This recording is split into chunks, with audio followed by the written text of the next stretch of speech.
update ng bayan, maasahan anumang panahon.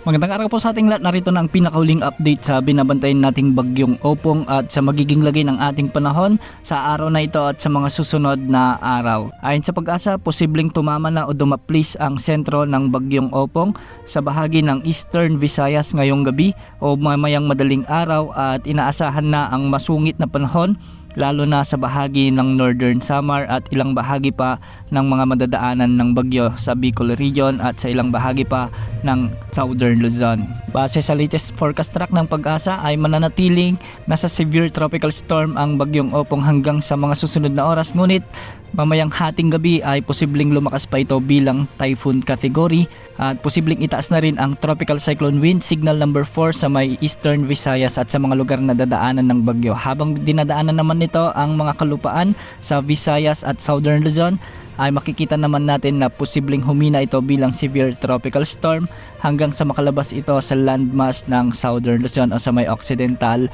Mindoro. Sa araw ng Sabado ay inaasang makakalabas na ito sa ating area of responsibility bilang severe tropical storm at sa araw ng Linggo ay inaasang lalakas muli ito bilang typhoon category. Ito ay dahil sa makakapag-generate muli siya ng lakas habang ito ay nasa West Philippine Sea. Ang mga lugar na nasa kataas ang tropical cyclone wind signals ay makakaranas na ng mga pag-ulan at pagbugso ng hangin na dala ng bagyong Opong. At ngayong araw nga dahil sa bagyong Opong ay makakaranas na ng mabagyong mapanahon o masungit na panahon ang Bicol Region, Northern Samar, Eastern Samar, Samar Province, Biliran, Marinduque, Romblon at Quezon Province at posible ang banta ng mga pagbaha at pagguho ng lupa. Samantala may mga pag-ulan na rin at pagbugso ng hangin dulot ng bagyong Opong sa Metro Manila, Central Luzon, ang nalalabing bahagi ng Calabarzon, Isabela, Quirino, Nueva Vizcaya, Mountain Province, Ifugao, Benguet, Ilocos Sur, La Union, Pangasinan, Oriental Mindoro, Occidental Mindoro, Aklan,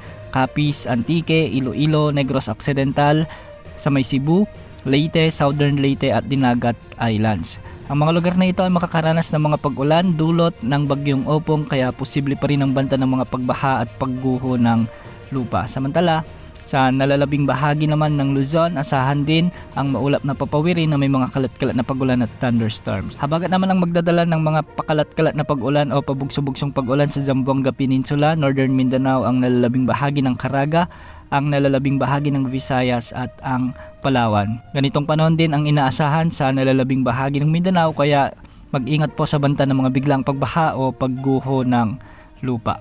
Kung mapapansin natin sa track ng bagyo ay bahagya itong bumaba, sa halip na tatama ito sa Bicol Region ay dito na sa bahagi na ng Eastern Samar o Eastern Visayas tatama o unang maglalandfall ang bagyo. Sa mga kababayan natin, habang may oras pa ay mag-evacuate na lalo na yung mga kababayan natin na madalas bahain para hindi mahirapan ang inyong pamilya at yung mga rescuers kung sakaling magkaroon ng mga hindi inaasahang pangyayari. Samantala may nakataas pa ring weather advisory dulot ng bagyong Opong at sa pinalalakas nitong southwest monsoon o habagat kaya posible ang mula hanggang mahigit 200 mm na pag-ulan sa may Romblon, Masbate, Sorsogon, Northern Samar, Samar Province, Biliran at Eastern Samar. Ibig sabihin nito, nasa color red alert ang mga lugar na ito sa banta ng mga pagbaha at pagguho ng lupa. Samantala, posible rin ang mula 100 hanggang 200 mm na pag-ulan o color orange ang Quezon Province, Laguna, Batangas,